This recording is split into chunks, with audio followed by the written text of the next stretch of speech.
This is New York, a miracle city, a city of tall buildings, narrow dark streets, magnificent parks, broad avenues, homes and schools, stores and theaters and palatial hotels.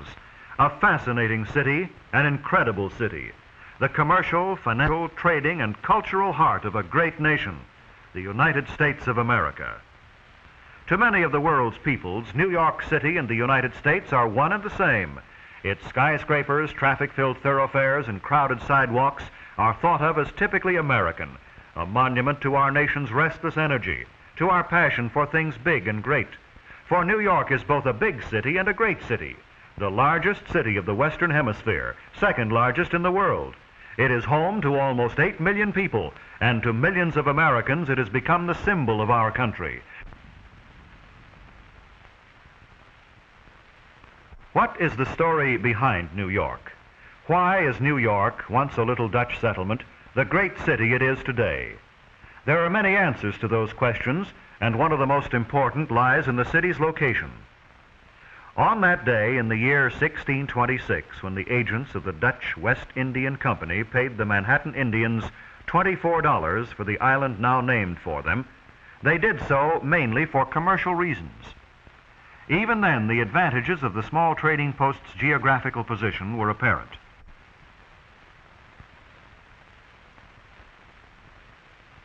It commanded the outlet of a broad river, the Hudson, navigable for many miles inland. It boasted a superb harbor, sheltered deep water bays, affording safe anchorage for the largest ships.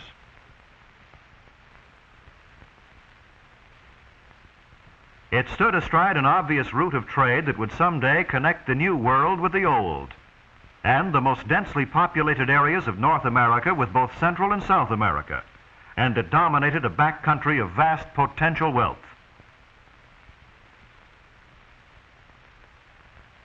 In the short 300 years of its history, New York City has more than fulfilled the wildest expectations of its founders.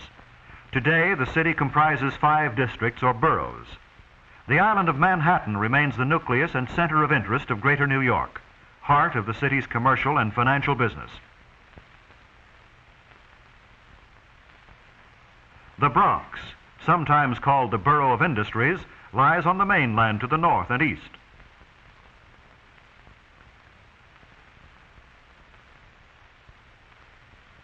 Across the river from Manhattan lies the borough Brooklyn, which in turn is flanked by the borough of Queens.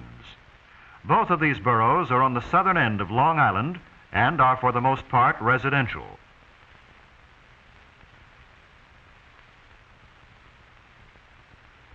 In New York Bay, located near the New Jersey shore, is Staten Island, which is known as the borough of Richmond, the least populated of the 5 boroughs. Richmond forms a connecting link in the overland motor routes leading from New York City to the western United States. Between Staten Island and Manhattan, ferry boats ply all day long, carrying passengers, automobiles, trucks, and bulk freight.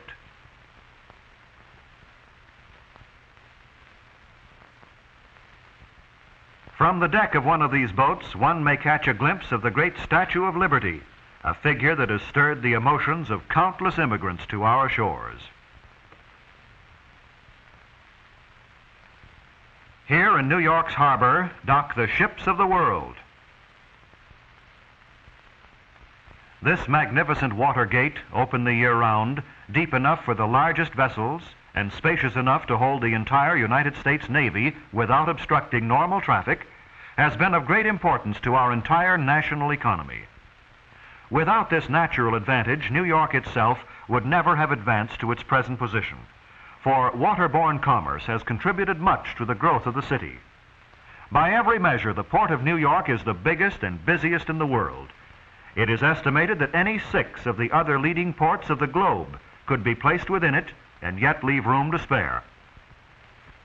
Its ocean-going craft touch about 90% of all foreign ports, bringing practically all of the silk goods, furs, cotton, and linen manufactures, jewelry, gems, chemicals, coffee, sugar, and cocoa sent to this country.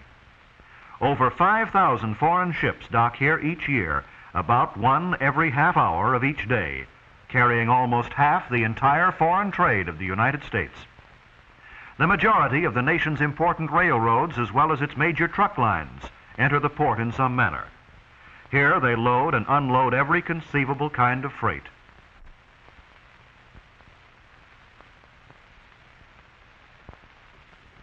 The freight cars alone, entering and leaving the area each year, could fill 8 tracks across the continent from coast to coast. In keeping with its position as the leading commercial city of the United States, New York is also the financial center of our nation. Wall Street and other streets of the financial district are deep, narrow canyons of tall buildings, the homes of the country's great banking houses, the Continental Bank, the Bankers Trust Company, branches and agencies of foreign banks. On Pine Street is one of the 2 largest banking institutions in the United States, the Chase National Bank. But it is the New York Stock Exchange on Broad Street, America's greatest securities market, that perhaps typifies the business of the Wall Street district. On the floor of the exchange's Great Hall, stocks and bonds are bought and sold. Over 1 million phone calls a day are handled here, and each transaction is carefully recorded to be communicated by telegraph, radio, and cable all over the world. But commerce and finance are not the only occupations of New Yorkers. The city is a busy manufacturing area and the leading wholesale and retail trade and export center in the nation.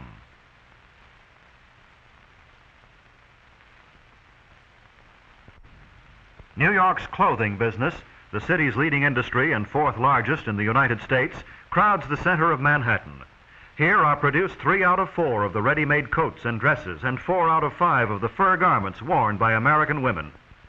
The streets here are packed with trucks, while through narrow traffic holes, push boys guide hand trucks of metal pipe with clothing swaying from their racks, clothing that is worn by millions of Americans. With more theaters, schools, libraries, and museums than any other American city, New York must be ranked as our nation's cultural leader. The Metropolitan Museum of Art, perhaps the greatest center of classical art and learning in America, exerts an influence that is worldwide, while the Museum of Modern Art exhibits displays of modern painting, sculpture, and photography, and is the repository of a unique and valuable motion picture collection. Yet, for all its imposing size and activity, New York is a city of people, and it is the city's people that make it great. Here in New York live people of over 60 different national origins. More Germans than there are in Bremen. More Irish than there are in Dublin. More Italians than there are in Genoa. Here they live together, work together, play, and go to school together. In the tall apartment houses that line Manhattan's Park Avenue live many of New York's wealthier residents. One of the broadest of New York's thoroughfares, it is the main artery of its locality. It is constantly filled with non-commercial traffic. Buses, drays, and trucks are limited to traveling but 2 blocks in one direction in order to make delivery of goods possible. The street itself is supported by gigantic steel stilts above a 2-story railroad yard leading to one of New York's major rail terminals, the Grand Central Station.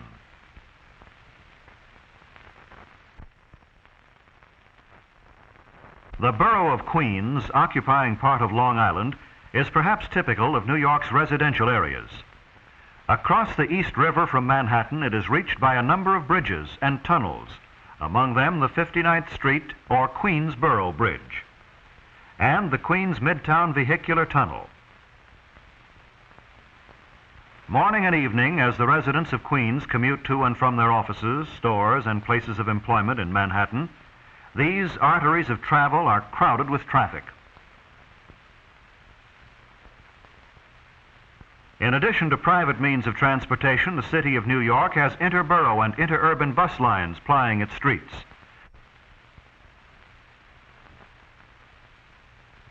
While underground, a municipally operated electrical railway system spreads through 4 of the 5 boroughs, with the trains leaving the subways in some areas to travel over the streets on giant steel elevated structures.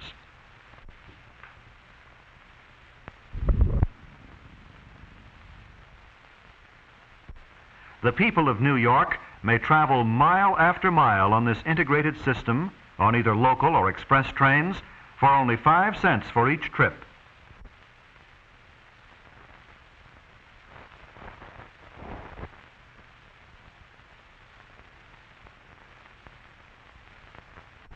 By far, the greatest numbers of New Yorkers travel to and from work by means of the subways, the elevateds, and the bus lines.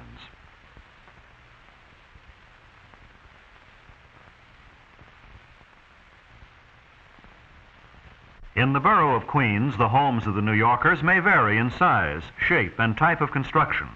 They may be single homes or apartment buildings, but regardless of type, they are much like the homes of people living in the residential suburbs of any other large American city. Here one may see the same familiar supermarkets, and the same familiar neighborhood schools, and the same familiar milk truck, and on certain days of the week, even the same familiar family wash lines that one sees in countless cities across our nation. But New York, again like any modern commercial and industrial city, has its less attractive areas. Manhattan's Lower East Side has been traditionally the district where live the poorer people, as well as the newly arrived immigrants. The human story of the Lower East Side is a familiar chapter in the epic of America. Here have lived the people whose hands built the city's subways, its bridges, and its skyscrapers. Its tenements and crowded streets magnify all the problems of big city life. Yet, not all of the district is blighted, for from its dark tenements have come generations of American workers, men and women of many different national origins, who have given their lives to the building of America. And from it, too, there have emerged an amazing number of national figures, great statesmen like Alfred E. Smith, one-time governor of New York State, Joe Davidson, Jacob Epstein, sculptors of international reputation, George Gershwin and Irving Berlin, composers whose songs all Americans sing. Housed in this historic, imposing building is the executive branch of New York City's government. Like any other city, New York has its elected and appointed officials, charged with protecting the persons and property of the city. Near the City Hall is located one of the most elaborate groups of civic buildings to be seen in any city outside of Washington, D.C. The municipal building, one of the group, is a magnificent structure 40 stories high. In these numerous buildings are located the headquarters of the various branches of city government. The efficient fire department, its men trained to protect life and property in the world's highest buildings. Its world-famed police department, whose members are numbered in the thousands. Its public utilities of gas, water, electricity, and central steam for heating buildings. The largest municipal health and hospital system in the world. And its remarkable Department of Sanitation, which is responsible for the disposal of refuse and waste, the cleaning of streets and the removal of snow, with its tremendous fleet of motorized equipment. But the greatness of New York is perhaps most spectacularly seen in its buildings. For here on the island of Manhattan is the most impressive concentration of stone and steel masonry the world has ever known. The vast number of people who have crowded into this district have made for a scarcity of land and a consequent high value of whatever land has been available. While other cities have spread outward, New York has been forced to build upward.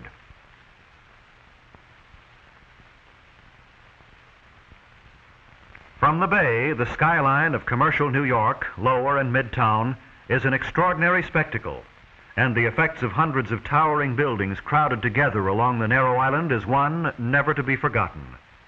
Tallest of New York structures and the tallest in the world is the amazing Empire State Building. It rears its 103-story head 1,250 feet over the sidewalks below.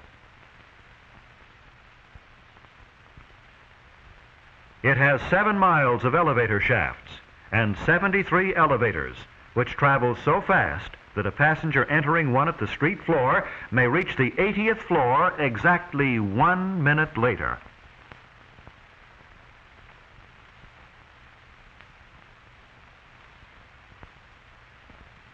One of the most famous hotels in the world is the Waldorf Astoria. 80% of the building is over the tracks of the New York Central and the New Haven railroads, and private railroad cars carrying guests of the hotel may be shunted to a special entrance located in the sub-basements. 47 stories high and containing 2,200 rooms, the Waldorf Astoria Hotel has been called New York's unofficial palace.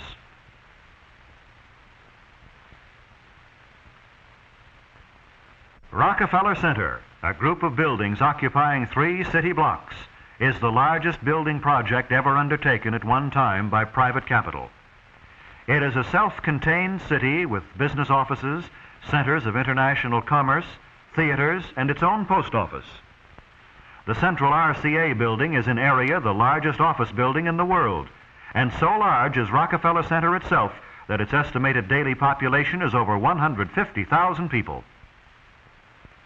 From the one-room log cabin of a Dutch trader to the multi-storied buildings of Midtown Manhattan, that is the story of New York, a fabulous city, a fascinating city.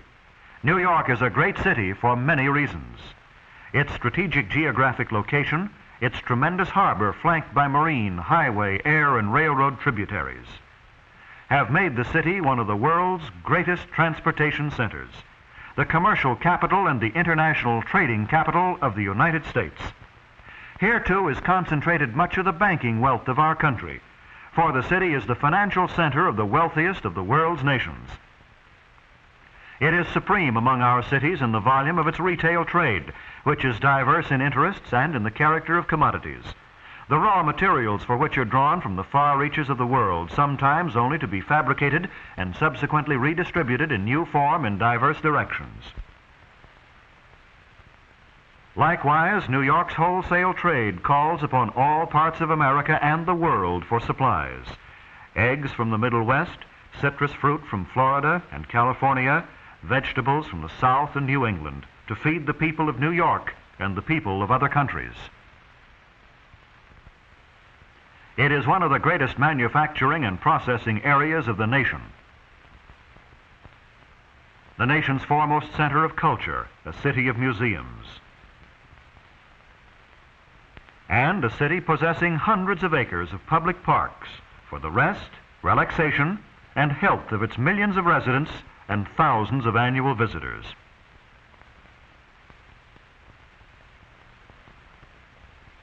Best known is Central Park in the borough of Manhattan, with its zoo, its playgrounds, miles of shaded walks and drives, and its restful lakes. New York with the most complex municipal school system in the world, with churches of every denomination, with homes of variated pattern ranging block by block along miles of streets, avenues, and boulevards, with multi-storied hotels to welcome business visitors and tourists, its tall buildings housing international and national communication systems,